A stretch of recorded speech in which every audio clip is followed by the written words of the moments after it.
Welcome to the Daily Forecast, June 17th, 2021. I'm Angie Lau, Editor-in-Chief of Forecast News, covering all things blockchain. Coming up, Korean crypto exchanges face more regulations. A blockchain-powered air quality sensor launches in Hong Kong, and NFTs kickstart a K-pop comeback. Now let's get you up to speed from Asia to the world.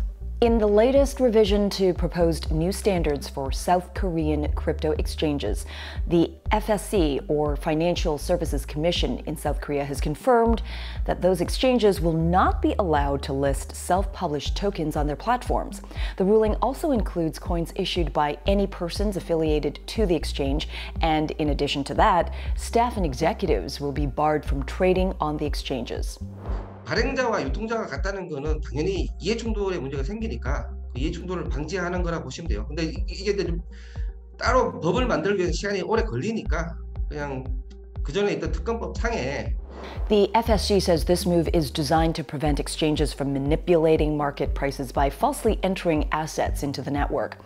Now, crypto exchanges are being forced to reapply to conduct business in South Korea under these stricter guidelines by September 24th. Any exchanges that fail to comply will be forced to shut down. Now, some exchanges have been scrambling to get ahead of the game on this quickly changing legislation by self-policing. Huobi Korea is one such exchange who, on Tuesday, told Forecast News that it would be delisting its self-published Huobi token within 2 weeks in order to cooperate with authorities. In Hong Kong, France-based Planet Watch has begun testing air quality sensors that let their owners earn tokens as rewards. Now, these Planet tokens can then be redeemed for environmentally friendly products and services.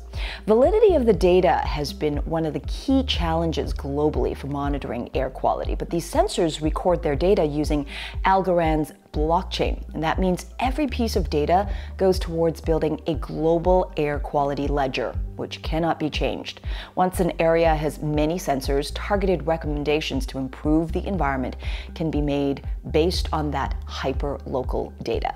You can correlate this data, for example, with traffic data, or even with a pattern, the route pattern of a public transport vehicle. And sometimes you can improve things with very small measures, like changing the route or the schedule of a bus. In other cases, you just see that there is a pattern, and then you can advise the population, for example, to go out with children and elderly people at some hours and stay at home at other times of the day.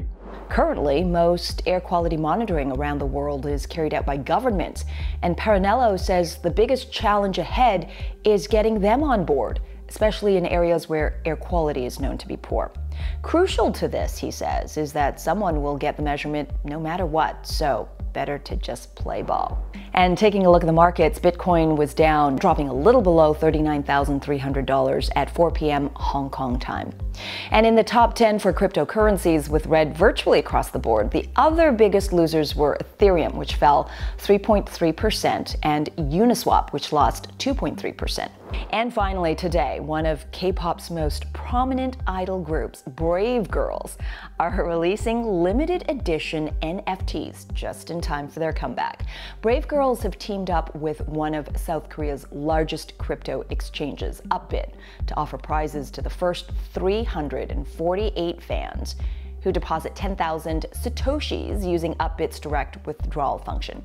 Now, winners will receive one of 18 Brave Girls illustrations, some of which are more rare than others.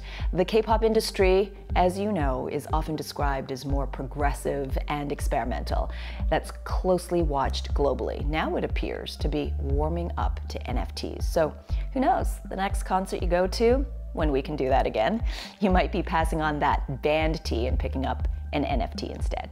And that's the Daily Forecast from our vantage point right here in Asia. For more, visit forecast.news. I'm Editor-in-Chief Angie Lau. Until the next time.